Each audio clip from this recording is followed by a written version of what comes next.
everybody. Thank you for your patience today with class and the pacing of all this. Afterwards, I realized it would be really beneficial if I did a demonstration of a split complement or split primary color wheel. So that's what I've got set up right now. What I did was I used my tracing paper and made a graphite transfer where I put the graphite on the other side, laid it over, and then pressed it down. I taught you that if you took your the intro to watercolor class, and I think I have a video or slideshow on it. So if you need it, let me know. I decided not to put the arrows in the middle. I thought it might be too confusing, at least right now.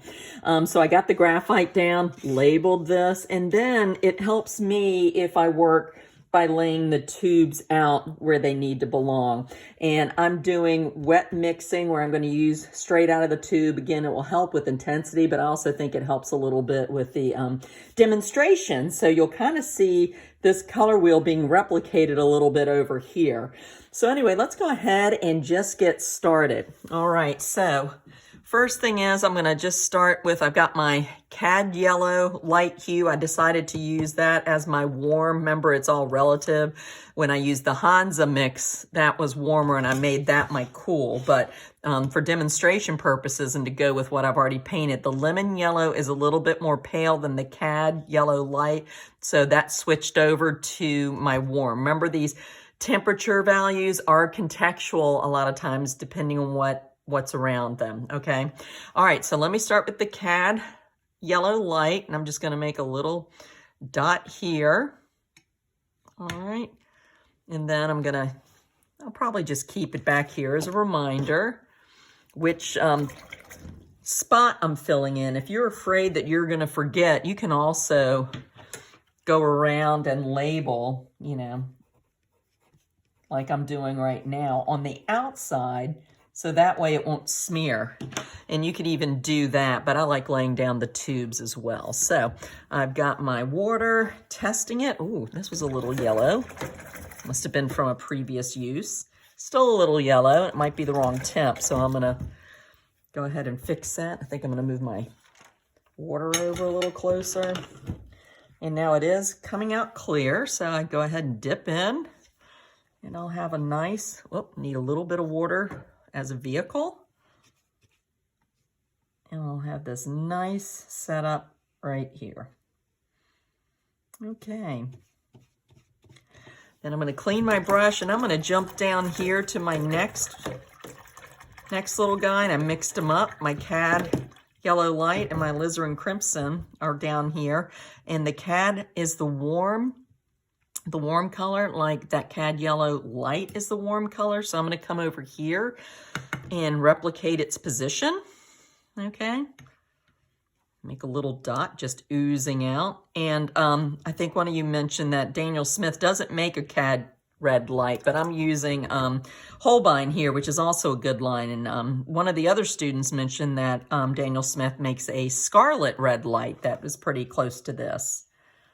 So that's also, this exercise, this whole class is good to help you be able to read the values in temps, or the temps within a color, even if, you know, the names don't match up or you're moving within a manufacturer and they don't have cadmium red light. You can look and say, oh yeah, it's the Cad Red Scarlet or whatever, that is a warm red, okay?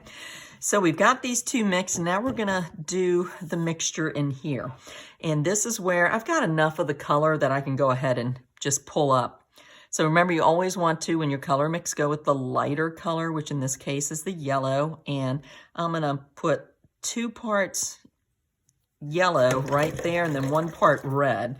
And I'm kind of eyeballing it. If I was working straight out of the tube, I'd do my little dots. So I'm just going to get, since this is the stronger value, I'm just going to come in kind of weak and start mixing. And obviously, since this is the orange closest to the yellow, I want this to be a yellow orange. So let's put this down and see if that works. I think it does. I'm not going to apply the whole thing yet, though, because what I want to do is mix this over here. I hope you can see this on the video. Hopefully I'm going to do the opposite now, where I get a lot of red and then just a little bit of orange. I mean yellow, excuse me. I'm going to get a bit more just because I know from mixing properties this orange or this red is pretty powerful. I might even get a little more yellow. And like I said in the slideshow, you know, you kind of have these proportionate mixing things, but really it comes down to judging it by your eye. And actually, I think I'm pretty close right there, even though I was using less orange. I'm going to test it here. I could go a little bit redder. Okay, maybe too red. Maybe I overplayed it. Yep, definitely overplayed it there. And I can lift that up real quick. Okay, so I just come back over here, make sure I'm clean. Yep. Now I'll pull up a bunch more of yellow, and I'm kind of pulling it into the middle here. See how I didn't plop one on top of the other? Kind of pulling it in until I see what I like. Yeah, looking pretty good. Okay, so I'm kind of eyeballing these three. I do like the variation, the change there. So I'm gonna fill in this reddish orange.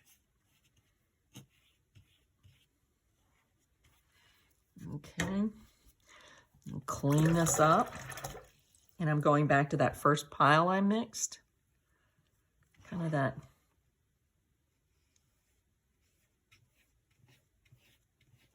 There we go. Oh, it's looking a little too yellow for me, so I might do a quick remix here. Let's see how that looks. Maybe back to some more yellow, which I ran out of, but I've got it right here. So it's this playing back and forth with color. Okay. Let's see. Yeah, that's looking good to me. Okay. So see how I've kind of got a nice variation going on right there? All right. Now I'm going to jump down to my alizarin crimson and apply it right here. Okay. Might even just go ahead and put my blue over here, my ultramarine. Squeeze that out. And then we just kind of repeat the process. In this case, though, the more powerful mixer between the two is going to be the ultramarine. So we're going to pull out a little bit of this red first. And actually, I'll just fill in my slice of the pie over here. I think alizarin and Cad Red Light are a real good example of color temperature within the same hue. Probably the best. Okay, and our first pair to show up as we work our way around the color wheel. All right, there we go. Okay, so now I'm gonna get a pile of alizarin, move it over, clean my brush. Already gone through a couple of paper towels in this demo. Yep, we're clean. Get a little bit of blue, just a touch. And I'm gonna kind of put it right here. Even take some off of my brush. And now I'm gonna mix them together. And if you notice, when I mix them, it's one thing I like about these Corelle plates. You can also kind of see if you're getting the character you want or the personality of the color, and that should be a reddish purple. And now I don't commit to the whole thing, but yeah, that's looking pretty good. I'm gonna leave that there. And now I'm gonna come over here and use a bit more blue and about the same amount of red. Start mixing this together. And this was almost more of a half and half mix. Again, the intensity of the color might dictate your mixture proportion. That's looking like a blue purple to me. Let me put that down. And yep, I like what I'm seeing. So I'm going to go ahead and apply these. Probably shouldn't have cleaned my brush out, but apply these to the proper square. And the nice thing is, see how that's too much of a wash? Like I said, I shouldn't have cleaned, but now I can go back here and just get a whole bunch of this stuff because I know the proportion. Of course, since this is a demonstration, watch me mess it up because the camera's rolling. And I get my red. Okay, and I'm using very little water at this point. That's looking a little more like a red violet, isn't it? So I'm just gonna get a little more blue. Now that personality's coming back. See, that kind of purple violet. Because I used very little water, oh yeah, there we go. This is looking good. Okay, now I'm gonna clean my brush because I am going back to that reddish purple. And remember, if it's too watery, I can remix it. It's on the verge. On the verge. So yeah, as I'm pulling that out, it's getting too watery. So I'll get a nice big loop of red. Gloop, I don't even know if that's a word. A little bit of blue, side by side. Whoops. That's still a little too red. I got a little, too little bit of that. Okay. And again, using a little bit of water. Yeah, I think that's good. Definitely has a reddish purple effect to it. I'm squinting, kind of feel that transition going on there is successful. I did accidentally get a little bit of red in here, and I'll just pull that up. If it ever gets to be a real problem, I could have just reapplied paint right there. Also, if you're doing that in a dry cake, you can take a wet paper towel and dab it right on top, and it will just pull it right up while leaving the solid blue underneath.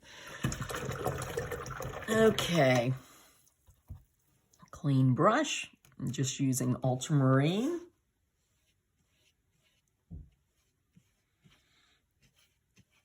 Coming in and filling that in. Again, a little watery, so I'm just gonna add straight paint. Oh yeah. Kind of see how that would almost change the value a little bit. All right, so we're just cruising around. We've got, what, 2/3 of our wheel done. So I'm gonna clean my brush, throw away some paper towels, and now I'm gonna come around and work with Prussian and lemon. Okay, so I'll go ahead and squeeze out the lemon first at the top. Okay. All right, at least from my camera, I can already see that warm-cool difference right there. Okay, now I'm gonna do the Prussian. The Prussian is one of those newer colors. The chemically, came out of a lab, not out of Mother Nature. So I don't need as much because it tends to, some artists call these supercharged colors because their personality, their properties are so strong, they will tend to overwhelm the other colors. So we use them very sparingly. Okay. Oh, still got a little red on this.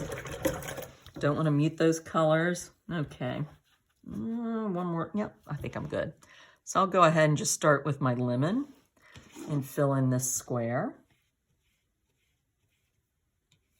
Bring it around. It's very soothing doing this. It's almost like a coloring page. Just a touch of water. Let's see. Okay. For flow, maybe a touch more. Okay. All right, so I've got my lemon yellow in there, and actually I almost used my whole pile there, so I'm gonna reapply. Okay, and now we're coming around to the Prussian and lemon mix, and I'm gonna use such a small amount, not of yellow, I'm gonna use a lot of yellow, here we go. And then I'm gonna use a tiny bit of Prussian blue since it's a modern pigment created in a lab. I didn't tell you the story that William Smith guy became like the Zuckerberg of his era with designing pigments and things, and pigment development as an industry just took off, trade secrets and stealing ideas and all sorts of intrigue in developing colors. Mauve was another early color, and that actually had political consequences because Queen Victoria's daughter, Vicky, wore it as a mauve wedding dress.